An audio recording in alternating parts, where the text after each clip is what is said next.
The sun is coming up again, looking like it's gonna be a problem, cause I'd be lying to you if I said this ain't a thing and I've been looking for a new one. I keep on waiting for the weekend, gonna hit you up and tell you that I want you, cause I just wanna feel like this again. Oh, oh, oh. All I wanna do is feel awesome. Yeah, yeah, yeah. All I wanna do is feel awesome. Yeah, yeah, yeah. Baby, can you make me feel awesome? Up and down, side to side, and then back and forth. Up all night again, me and you, left and right, and then whoa, whoa, oh, oh. Up and down, side to side, and then back and forth. Up all night again, me and you, left and right, and then whoa. All I wanna do is feel awesome.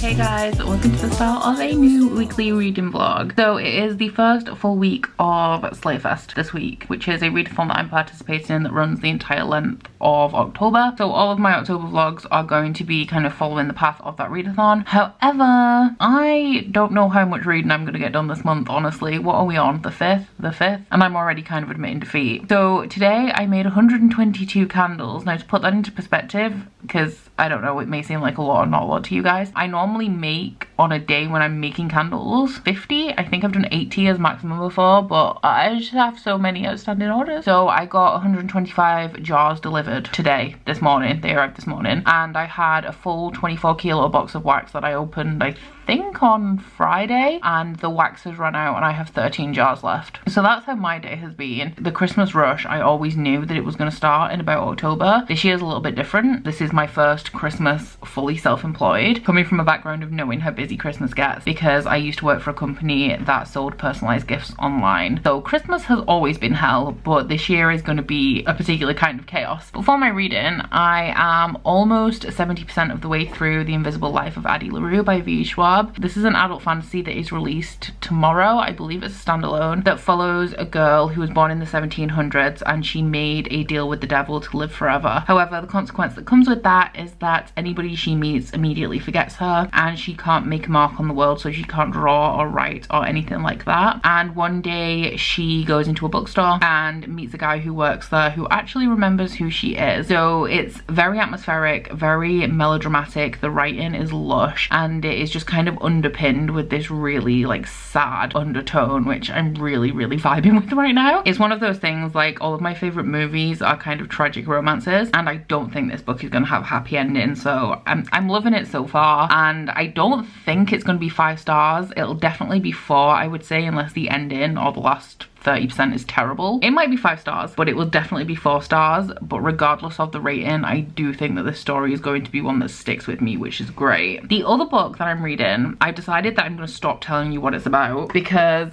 I am currently 293 pages into The Way of Kings Part 2 by Brandon Sanderson, so I have like 230 pages of this left. The live show is on Saturday, so I will definitely have finished it before then. But yeah, I'm going to stop telling you what the Stormlight Archives is about now, aside from in my wrap-ups, just because I have been reading The Way of Kings pretty much for the last 3 weeks. Maybe. So I've told you what it's about in the last 3 reading vlogs, and when I finish The Way of Kings Part 2, I think I'm only going to be reading 2 books before I go into Words of Radiance Part 1. So it's going to get really repetitive really fast. So I'm reading the Stormlight Archive. It's an adult epic high fantasy, very high fantasy, really enjoying it. I'll tell you my thoughts still when I finish the book, but I'm going to stop giving you like a lengthy synopsis, because it's just gonna get real old real fast. So that's where I'm up to with reading. It's now 6:05 p.m, which marks the end of my work day. However, I have barely started editing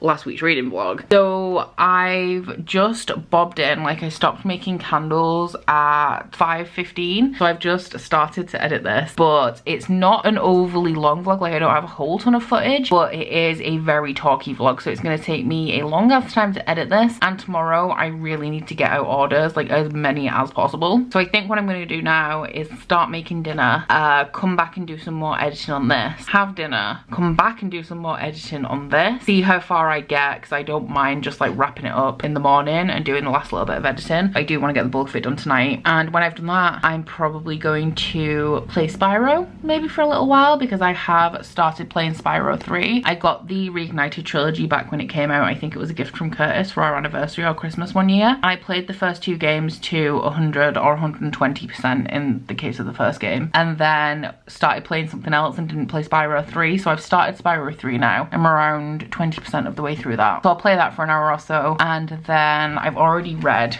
50-ish pages of this today, so I'll probably get to the end of the chapter I'm up to in this and then work on today's section of Addie LaRue, which I am buddy reading with Jade from JD Ray Reads. I think today's section is around 15% of the book, and I will have finished it tomorrow, which is really exciting because I'm really excited to see how it's going to wrap up. But that is about it for my current updates, so I'm gonna go make some food and carry on editing. So I told you guys yesterday that I made 122 candles, and this is not all of them. This is 72 of them. And then we have 50 over here. So now comes the very tedious task of putting glitter on all of them, which out of candle making, I know you guys ask me about my work and what I enjoy doing and what I don't quite frequently. Putting glitter on candles is my least favorite aspect of it, like finishing the tops and putting the glitter on. It's not normally too bad because I normally have 3 or 4 trays, but today I have 10 trays. So I'm gonna go and crack on with that and then get some orders shipped. I wanna feel cold in the morning, stealing covers off of me,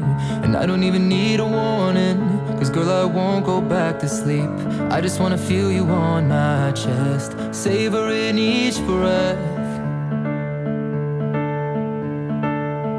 I wanna drink wine in the evening, singing all our favorite songs, and I don't need to chase a feeling, cause you already knocked the edge off. And I just wanna dance around the room, loving only you.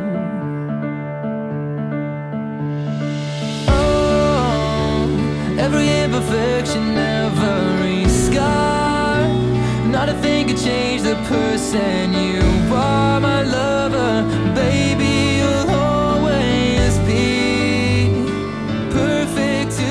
good evening, it is now 9:30 p.m.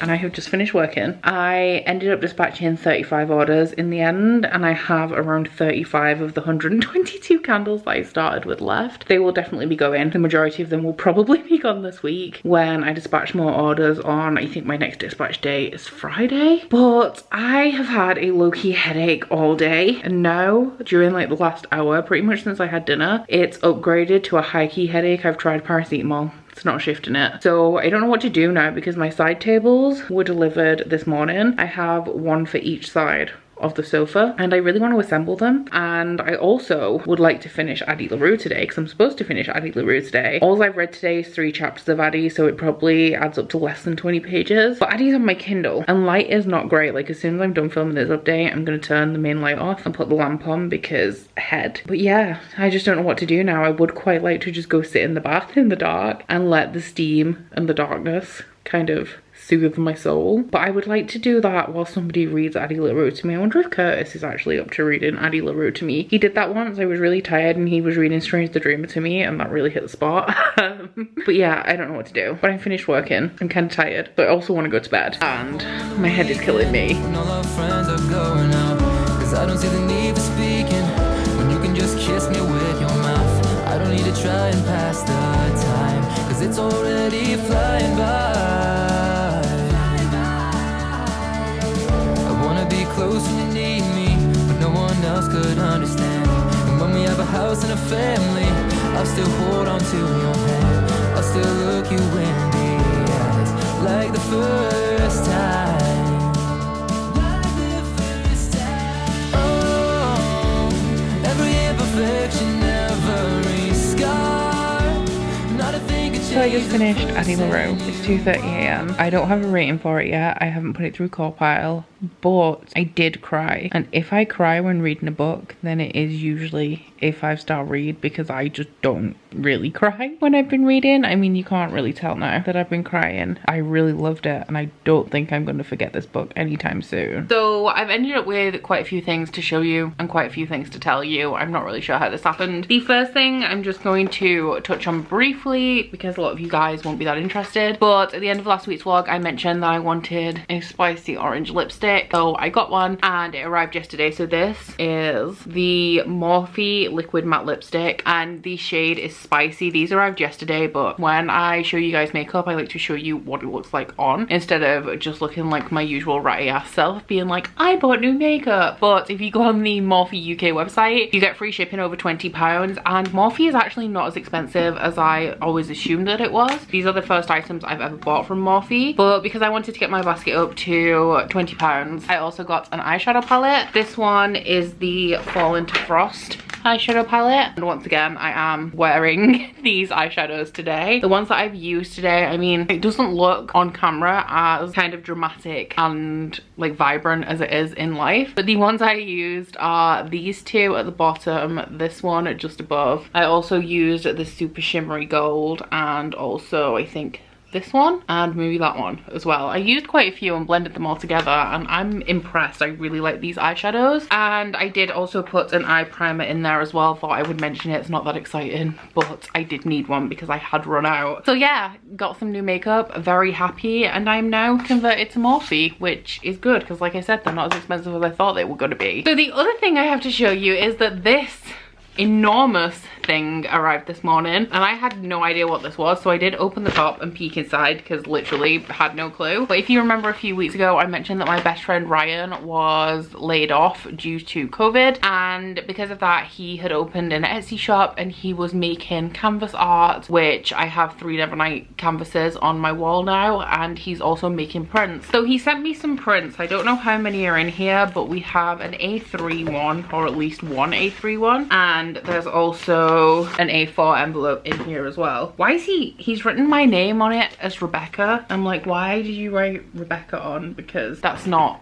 what you call me. But the A3 one, I am going to take it. I don't want to, but I'm going to take it out of here so that it doesn't have any shine on. It's got a cute little thank you sticker as well. So the A3 one, yes it is just the one, is a Throne of Glass Rattle the Stars print. I'm wondering what he sent me because like obviously being my best friend, he does know what my favorite books are, so I'm interested to see which ones he's gone with. I can't get into the A4 one. Oh, the A4 ones he sent me are the 1975 prints, who are my favorite band. Like me and Ryan pretty much stalked the 1975. But the first one that he sent me is Go Down, Soft Sounds, Midnight, Car Lights. It's hard to say it without singing it, but at the beginning of every 1975 album they have a variation of a short little song called the 1975, and these are some of the lyrics from that. And the other one he sent me is from Girls by the 1975. So yeah, thank you Ryan, you sneaky boy, for sending me some prints. I was suspicious because he did double check what my door number was the other day, but these are the prints that he sent me. Thank you very much. I will of course link Ryan's Etsy shop down in my description box if you want to pick anything up. He has tons more 1975 lyric prints, and he also has a lot of Bookish prints. He has ones that are like this, that are just plain text, and he's also just in the last few days started adding a few different prints that have illustrations on. So I think there's 2 Stories of the Dream ones that I've seen, there's 1 Lord of the Rings, I think there's at least 1 Six of Crows on there as well. And since I showed you the canvas art that he sent me, he has also added a Dark Shade of Magic canvas, a Crescent City canvas, and a Six of Crows canvas. And I do have a code for the canvas art as well, so if you want to pick up any of the canvases, you can use the code Becca10 and that will get you a discount on your purchase. It won't work on the prints because they have their own offer. They are 3 for 2, so if you add 2 to your basket, you can write a note to the seller and say which print you would like your 3rd one to be. But if you do want to buy the canvas art, then you can use my code. The canvas art is all like completely hand painted and handmade as well. It's really cool. So let's talk about my reading. Last night I finished The Invisible Life of Addie LaRue by V. Schwab. I cried 3 times while I was reading it. I gave it 5 stars in the end. So there's nothing really more to say synopsis wise, aside from that it is about a girl born in the 1700s, makes a deal with the devil to live forever. However, there is a price for that, and so everyone that she ever meets will forget her until one day she meets a man called Henry who works in a bookshop, and he actually remembers her.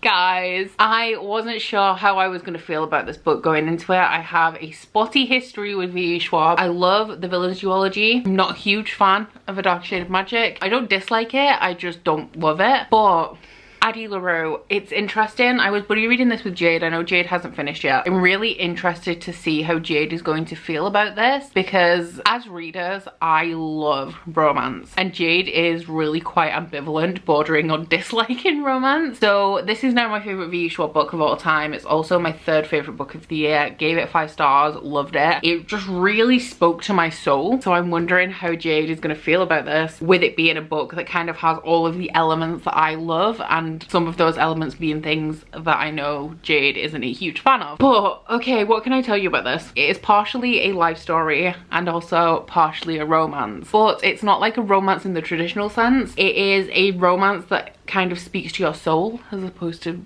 speaking to your ovaries, I guess. I don't know. But it is about desperate people and sad people and lonely people. And the writing is atmospheric, the writing is lush. It's so melodramatic and beautiful, and it just, I thrive in sadness. I really do. Like, I love tragic romances. I love sad stories. I like it when authors have a story that ends, not necessarily has a sad ending overall, it has to kind of like fit the book. But I don't like it when you have a book that's really sad and then you get to the end and everybody just like walks off hand in hand into the sunset. And Addie just, it didn't do that. I knew going into it, the tone all the way through, that it was gonna hurt.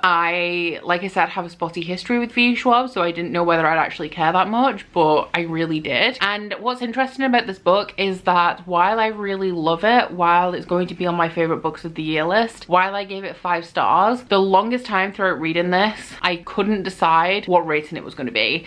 I had no idea. It was going to be somewhere between a 3 and a 5, but I knew that a great deal of it hinged on the ending. Even though I kind of guessed most of what happened at the ending, I kind of knew where it was going. It did surprise me a little bit, but there was kind of a handful of ways that it could end, so I kind of knew the direction that it was going in. And while I was reading it, I wasn't thinking like, this is the best thing ever, this is my new favorite thing. I really enjoyed the writing, and I kind of just had to roll with the plot and just let the book take me where it was taking me. But this is one of my new favorite books because it's gonna stick with me. I know that I'll just be sat there one day on numerous occasions thinking, oh my god, remember Addie LaRue. And that's powerful, you know. Aside from that, it did also make me cry, which is very hard to do. I'm much more likely to rate a book higher if it makes me cry, if it impacts me emotionally in any way, pretty much, but especially if it makes me cry, because I don't really cry. I cried when I read A Monster Calls after I'd finished the book, which is really weird. I finished the book and was fine and then started crying. I cried a little bit at the end of Dark Dawn, and I sobbed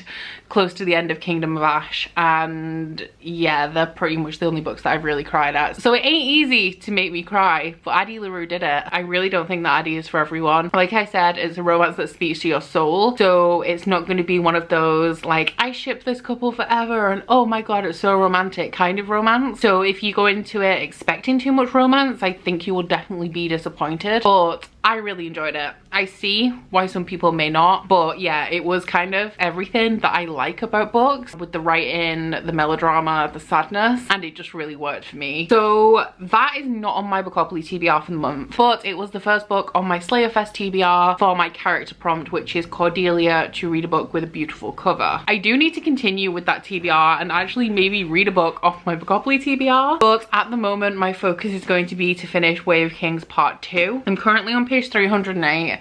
I've read like 10 pages today, I think like 15 maybe. So I have 216 pages left. Hoping I can finish this tomorrow. My aim is 100 pages tonight and then 100 and a bit pages tomorrow. And then the live show for this is on Saturday. Definitely think I can finish it by Saturday. It just feels like reading this has been a really long-winded process, but because I was buddy reading Addie LaRue, that has kind of been my priority. But I have still managed to read, I think, 100 pages this week. I'm not sure. I don't remember where I was at the start of the week with this, but this is what I'm going to be continuing on with, and I'll come and check in with you when I get to the end. Hey guys, so I'm just going to check in kind of briefly to let you guys know that I have just finished The Way of Kings Part 2 by Brandon Sanderson. Now, I don't actually have too much to say about this that I haven't said about it already when I was talking about Part 1, both when I was reading it last month and also in my wrap up, and what I've said about it so far in the last 2 vlogs that I've been reading this. I really enjoyed it. In the end, it did really start to come together. I've talked about how throughout the majority of reading The Wave Kings, I had no idea what was going on, and then those last like 60 pages I read, Brandon Sanderson was just like clearing up things that I had no idea about left, right and centre. Still very confused about what is going on, but I know somebody in my comments for one of my videos, I don't remember which one, said that the Stormlight Archive is kind of like a sci-fi parading as a fantasy, and I'm really interested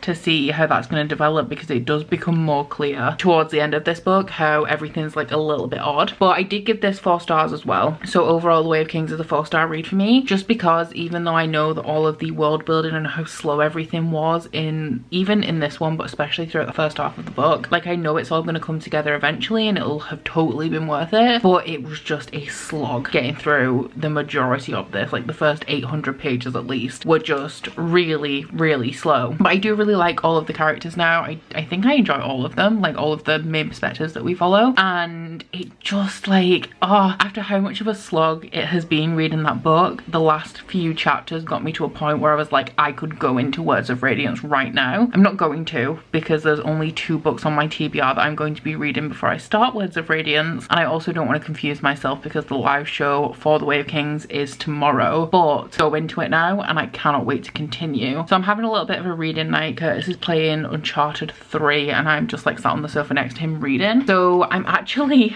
just realised as well, I haven't started my October TBR yet. I haven't started like my Bookopoly TBR. So when I read Addie LaRue, that was the first book I needed to read for Slayerfest. Way of Kings Part 2, I started on the last day of September. It's left over from last month. So my first Bookopoly book of the month is going to be a real short one. It's going to be Dreaming Sun Volume 2 by Ichigo Takano. This is a contemporary manga series that follows a girl who runs away from home and ends up living in an apartment with a guy called the landlord and 2 boys who she goes to school with, and it's pretty much summed up by saying that it's kind of like New Girl but young adult. But I really love contemporary manga. I don't know, they hit me in the feels. Like a lot of people feel that way when they read standard young adult contemporary, and I just don't really get it. But for manga, contemporary young adult manga, I absolutely love it, and I've been really excited to continue with this series. So for my Bookopoly TBR, it's for the prompt gifted. This was a gift from the lovely Michaelin, so thank you so much to Michaelin for sending this to me. And for Slayerfest, it fulfills, I'm actually going to get the prompts up actually. Slayerfest. So I'm moving on to the locations now. I completed my character challenge with Addie LaRue, and the first of the locations is the bronze. Read a light and fluffy read or a highly anticipated read. So as I pretty much just explained, this is definitely a light and fluffy read, especially for me. Really excited to read it, and I'm gonna go do that now. Hey guys, so it is around 4:30 p.m. on Saturday afternoon, and yesterday I actually did a whole ton of reading. So the first thing I did was finish off Dreaming Sun. Well, I mean, the first thing I did was finish Way of Kings, but then, as you know, I started Dreaming Sun Volume 2 and I also finished it. So I gave this one 4 stars, which was the same rating that I gave the first one. I do really enjoy this. I find it really funny and it just warms my heart, but there are some issues in here. Now, I believe when this was first published in Japan, it was 2008, and there were a couple of instances of things like fat phobia in here. It kind of plays on the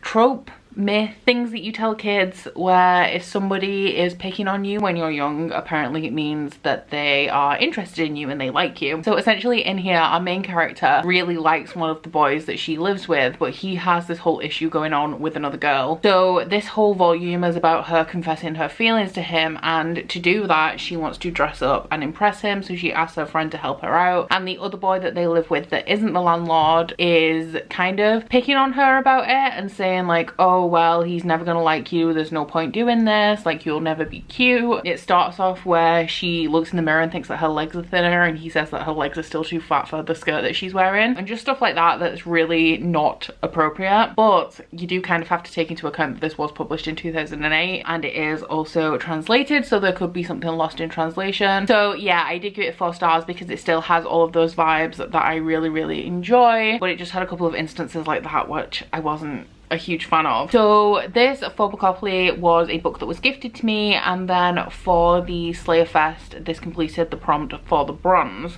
So I need my phone to check the Slayerfest prompts because my character is Cordelia Chase, and her special ability or her skill is that she can get out of patrolling, which is prompt number 2. So because I'm Cordelia, I got to get out of the prompt for Restfield Cemetery, which was after a night of fun at the bronze you head out to patrol. While on patrol control, you are attacked by a monster of the week. In order to defeat them, knock out a short or quick read. So I got to skip that one. I move on to number 3, which is the school library. You head back to the school library to discuss the attack with Giles. That's when he tells you about the Master, an ancient vampire who is determined to open the Hellmouth. To prevent him from succeeding, read the oldest book on your TBR, either oldest publication date or the book that has been on your TBR the longest. For this one, I'm reading Winterwood by Shay Earnshaw. I picked this based on my Bookopoly TBR as opposed to my entire TBR, and of all of the books that are on this month's Bookopoly TBR, Winterwood was the one that I've had the longest. This was an Owlcrate book. I believe it was the October or November Owlcrate book for last year, and it is the only book on my TBR for this month that was on my TBR before the start of the year. I've got a whole ton of books that I've hauled or borrowed or whatever in this month's TBR, which isn't great for my yearly stats, and for Bookopoly it is on there for a viewer recommendation. So I'm currently 103 pages into this. I read 30 pages last night, and then I've read 70 so far today, and this is the story of Nora Walker, who is one of the Walker witches. She lives in the town of Fairhaven, which is relatively mountainous. She lives around 45 minutes outside of town, and this story takes place shortly after a snowstorm that has blocked the road. Nora has always lived in the woods. The Walker women have always lived in these woods, and she lives very close to a camp for wayward boys. When this storm hit, a boy went missing, and one day when Nora is walking in Wicker Woods, which is the oldest part of the woods, she finds this missing boy, and surprisingly he is alive. So she takes him back to her house and decides that she will take him back to camp in the morning. So that is kind of the setup of the plot for this. The main crux of the plot, I guess, is that the boy that she finds has a secret. At the end of the synopsis on the inside of the dust jacket, it says that Oliver has secrets of his own, secrets he'll do anything to keep buried, because as it turns out, he wasn't the only one who went missing on that fateful night all those weeks ago. And I'm 100 pages in. This book is like 320 pages, and I think I know what the plot twist is already, which is sad. I think I know what Oliver's secret is, and with the fact that 2 people went missing, I think I know like the specifics of what's going on there, so that's a little bit sad. However, the writing in here is very, very atmospheric. I will say that Shay Earnshaw is a big fan of the rule of 3, which is where you say things kind of like 3 times for emphasis, so that has proven to be quite noticeable for me. But I do really like the writing in here, and I find it really atmospheric. Aside from the stuff going on with this boy, this book focuses a lot on Nora herself and how being a Walker woman means that she's quite isolated. She doesn't have any friends and she's not really bothered by it, but it goes into kind of the history of her family. Like, her mother doesn't really want to be one of the Walker women, and her grandmother passed away not long ago. And we also have in here black sections that are just kind of a page, but each one that I've passed so far is the life story of one of the Walker women that came before Nora, and those are pages from this like old family spell book that Nora has that has spells and like bits about all of her family members and things like that. So yeah, that's all I can really say about this. I'm enjoying the writing. I think I do know what's happening with that boy and what the big deal with him is. There's also a girl who's come into it not too long ago who has also been trapped up in the mountains with the road being blocked because she snuck away from home to visit one of the boys at the Wayward camp. I'm enjoying it enough so far. It's only 324 pages. I think that I may be able to finish this tomorrow. I do have to go out now, which was kind of unexpected. I'm going out for a family dinner in around half an hour, and when I get back I don't think it's going to be too long until I have the live show for Way of Kings, which is on Catherine's channel. I will link it down below. It will have already passed by the time you see this, but if you guys want to go back and watch it, I will link it down below for you guys. My plans for tomorrow, I think I may make a few candles just to get a little bit ahead, and then later in the evening I have the live show for Ship of Magic, which is on Cassie's channel, and I will link that down below for you guys as well if you want to go and check that out. But for now, I don't know whether to do something about my hair. I haven't decided if I want to straighten it or not because it's a little bit wild. I literally washed it 2 days ago and haven't touched it since. But yeah, I'm gonna go and get ready to go out, and hopefully I'll be able to fit in some more reading today.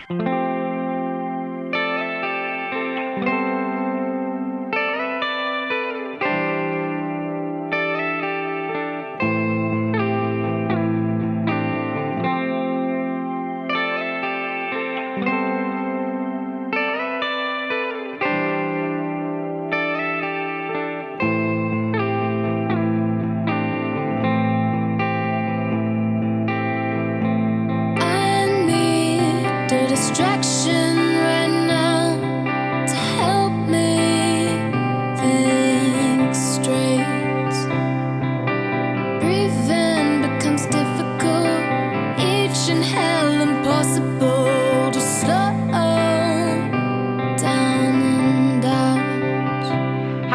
Sunday afternoon, everybody. So earlier today, this afternoon, I finished Winterwood by Shea Earnshaw. I gave this a low 4 stars. I was right about the plot twist, and that is partially the reason why it's kind of like a low 4 stars. I put this through Corpile, which is how I got the rating. I didn't know whether it was going to come out at a 3 or a 4. One thing I will say about this, which is what I've already said, is that the writing is beautiful in here and it is very, very atmospheric. However, while this is a fantasy, I definitely understand why contemporary readers like Shea Earnshaw, because it is very low fantasy. And then the actual plot that runs through this, while there is a lot of romance in there, predominantly it reads kind of like a thriller throughout the plot. So because I knew what the plot twist was going to be, everything that was kind of building up tension, the things that were designed to keep you compelled and keep you turning pages, I didn't really have the desired effect on me, just because I knew what the outcome was going to be. So for me, it was more of a just like seeing how long it was going to be until what I already knew was revealed to the reader, if that makes sense. So sadly, ultimately, I was kind of bored when I was reading this, but like I said, the writing is absolutely beautiful. The atmosphere is on point. This is definitely an autumnal read, and I did really like the characters. The romance, it's not like, it's heavily romantic. I did like it. It kind of had this like mystical, whimsical, like woodsy fantasy vibe to it, which I did really appreciate. And I did especially like the inclusions of the little inserts about the other members of the Walker family, because they also have a little spell at the end. So this one says to brew crowberry tea, 1 handful of crowberries picked during the coldest nights, 1 pinch poppy flowers, star anise, licorice, clover, steep all night during a full moon, drink before sunrise in a teacup held away from the nearest clock. So yeah, I really did like the witchiness of this. I've heard kind of mixed reviews about this one, but I know a lot of people love the Wicked Deep, so I will be reading the Wicked Deep at some point because I think I'll really enjoy that one as well. But yeah, overall, I did enjoy this. The atmosphere was great while I was curled up on the sofa under a blanket reading it. Just wasn't the biggest fan of the plot, but if you don't often guess plot twists in books, then you may be okay with this one. I don't know, it felt kind of obvious to me. I don't know. So it is now 7:35 p.m. The live show for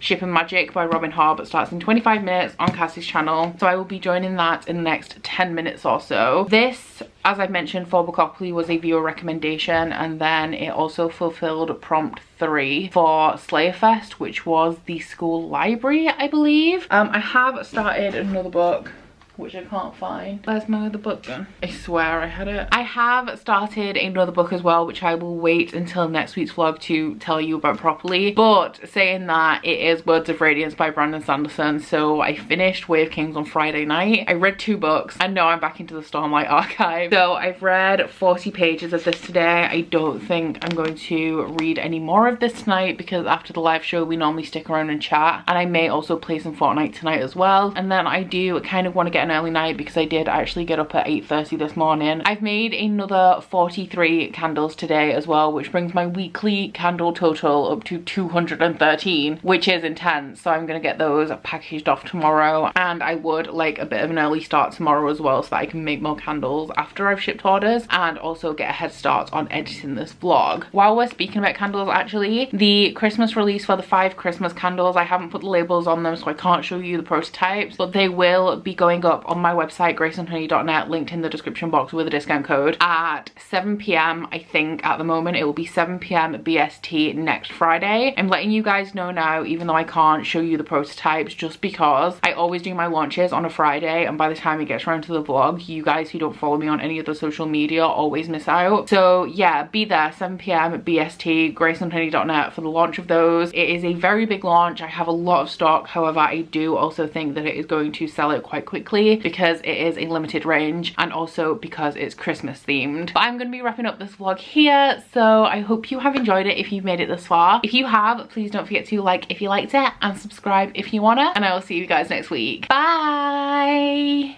Oh, you bite your friend like chocolate. You say you will go where nobody knows, with guns hidden under our petticoats. We're never gonna quit it, no, we're never gonna quit it, no.